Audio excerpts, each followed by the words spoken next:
I've been dreaming on in my head like I've seen it, a life worth living. Veda Ega Pratama kembali menjadi pusat perhatian di Le Mans. Namun kali ini bukan hanya karena kecepatan yang konsisten di lintasan, melainkan juga karena dampak besar yang ia berikan terhadap psikologis para rivalnya. Terutama Danish yang justru mengalami salah satu momen terburuk dalam karirnya. Sejak sesi awal dimulai, sebenarnya sudah terlihat bahwa Danish datang dengan ambisi besar. Tetapi sayangnya, ambisi itu tidak dibarengi dengan kontrol diri yang baik. Karena alih-alih fokus pada peningkatan performanya sendiri, ia justru terlalu terpaku pada sosok Veda, yang saat itu memang sedang tampil sangat kuat. Seolah seluruh arah balapannya hanya ditentukan oleh bagaimana cara mengimbangi Veda, bukan bagaimana cara menjadi lebih baik dari dirinya sebelumnya. Pendekatan seperti ini perlahan mulai menunjukkan dampak negatif. Danish terlihat memaksakan ritme yang sebenarnya berada di luar batas kenyamanannya. Ia mencoba meniru breaking point, racing line, hingga akselerasi Veda. Padahal setiap pembalap memiliki karakter dan gaya yang berbeda. Dan ketika ia tidak mampu mengimbangi secara natural, kesalahan demi kesalahan mulai muncul. Dari kehilangan traksi di tikungan, terlambat melakukan pengereman hingga keluar dari racing line ideal. Semua itu membuat waktunya semakin tertinggal dan posisinya terus merosot tanpa bisa diselamatkan.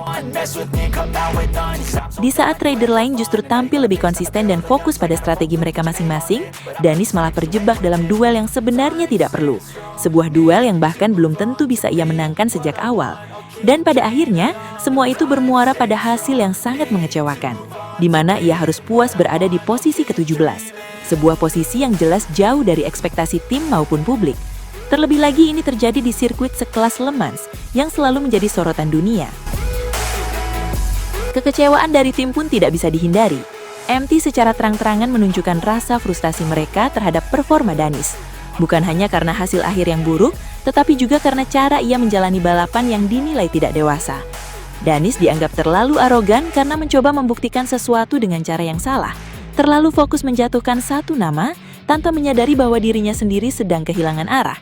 Teguran keras pun diberikan sebagai bentuk peringatan bahwa balapan bukanlah tentang ego, melainkan tentang kontrol, strategi, dan konsistensi. Lebih menyakitkan lagi, Danish juga gagal memenuhi target penting lainnya, yaitu lolos ke Q2. Sesuatu yang seharusnya masih sangat mungkin ia capai jika ia mampu menjaga fokus dan tidak terbawa emosi. Namun karena pendekatan yang salah sejak awal, peluang itu hilang begitu saja. Dan inilah yang membuat kemarahan tim semakin memuncak, karena mereka melihat bahwa kegagalan ini bukan semata-mata karena kurangnya kemampuan, tetapi karena kesalahan dalam pola pikir. Di luar lintasan, tekanan yang dihadapi Danish bahkan jauh lebih berat. Media sosial di negaranya dipenuhi dengan kritik pedas. Banyak yang menyayangkan sikapnya yang dianggap terlalu terobsesi dengan Veda. Bahkan tidak sedikit yang menyebut bahwa ia lebih sibuk memperhatikan orang lain dibandingkan memperbaiki dirinya sendiri. Dan yang lebih ironis, di saat Danish dihujat habis-habisan, Veda justru mendapatkan gelombang pujian yang luar biasa besar. Nama Veda Ega Pratama semakin melambung, bukan hanya karena performanya yang cepat, tetapi juga karena sikapnya yang dinilai sangat matang. Ia tidak terpancing oleh tekanan, tidak terlihat ingin menjatuhkan rival, dan tetap fokus pada apa yang harus ia lakukan di lintasan. Banyak yang menyebut bahwa Veda memiliki kecerdasan balap yang tinggi, mampu membaca situasi dengan tenang, dan tahu kapan harus menyerang serta kapan harus bertahan. Sesuatu yang sangat jarang dimiliki oleh pembalap muda. Selain itu, sikap Veda di dalam dan luar lintasan juga menjadi sorotan positif. Ia dianggap memiliki attitude yang baik, tidak arogan dan tetap rendah hati, meskipun sedang berada di atas performa terbaiknya. Hal ini membuat banyak penggemar dan pengamat mulai melihatnya sebagai sosok yang bukan hanya berbakat, tetapi juga memiliki karakter kuat yang bisa membawanya jauh ke depan. Bahkan tidak sedikit yang mulai membandingkannya dengan Danish, dan hasilnya jelas sangat kontras. Perbandingan tersebut semakin mempertegas bahwa perbedaan terbesar di antara keduanya bukan hanya soal kecepatan, tetapi juga soal mentalitas. Danish terlihat mudah terpancing, emosional, dan terlalu reaktif terhadap pergerakan rival. Sementara Veda tampil jauh lebih tenang, penuh perhitungan dan fokus pada strategi jangka panjang, sebuah kualitas yang sangat penting dalam dunia balap yang kompetitif seperti ini. Banyak pengamat pun mulai memberikan saran terbuka kepada Danish agar segera melakukan perubahan. Mereka menegaskan bahwa jika ia ingin kembali ke performa terbaiknya, maka hal pertama yang harus ia lakukan adalah mengubah pola pikir, berhenti terlalu fokus pada rival, dan mulai membangun kembali kepercayaan diri dari dalam dirinya sendiri. karena tanpa semua itu, akan sangat sulit baginya untuk bersaing di level tertinggi. Sementara itu, Veda Ega Pratama justru terus melesat tanpa menunjukkan tanda-tanda penurunan. Performanya di setiap sesi semakin solid. Ia mampu menjaga konsistensi lap time, mengontrol tekanan dengan baik dan tetap berada di jalur yang tepat untuk meraih hasil maksimal. Dengan kondisi seperti ini, peluangnya untuk lolos ke Q2 hampir tidak terbendung. Bahkan ia diprediksi tidak hanya sekedar lolos, tetapi juga mampu mengamankan posisi start di barisan depan. Melihat tren performa yang ia tunjukkan, banyak yang mulai meyakini bahwa Veda memiliki peluang sangat besar untuk finish di posisi 3 besar pada race nanti.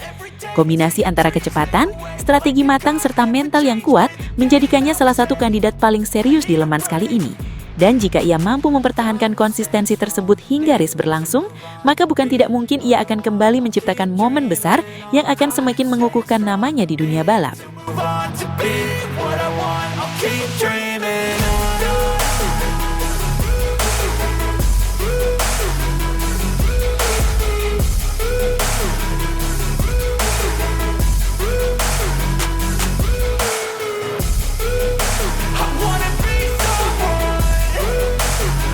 Terima kasih luar biasa untuk kalian semua yang sudah setia menonton sampai detik terakhir di channel Veda Ega Pratama atau yang kita kenal dengan VDCam Moto. Kalian bukan sekedar penonton, kalian adalah bagian dari perjalanan besar menuju mimpi. Dari nol, dari Indonesia menuju panggung dunia. Kita kawal bersama setiap tikungan, setiap overtake, dan setiap kemenangan yang akan datang. Kalau kalian suka dengan konten seperti ini, penuh semangat, penuh perjuangan, dan penuh adrenalin, jangan lupa untuk tekan tombol like sekarang juga.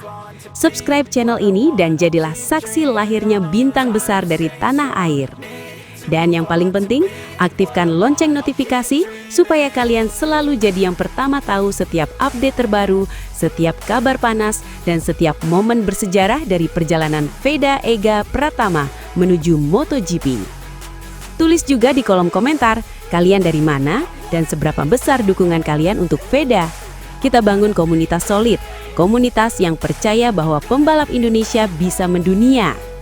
Terus dukung, terus gas, dan jangan pernah berhenti percaya. Sampai jumpa di video berikutnya. Tetap kencang, tetap fokus, dan tetap satu aspal. VDPM Moto, gaspol sampai dunia mengenal Indonesia.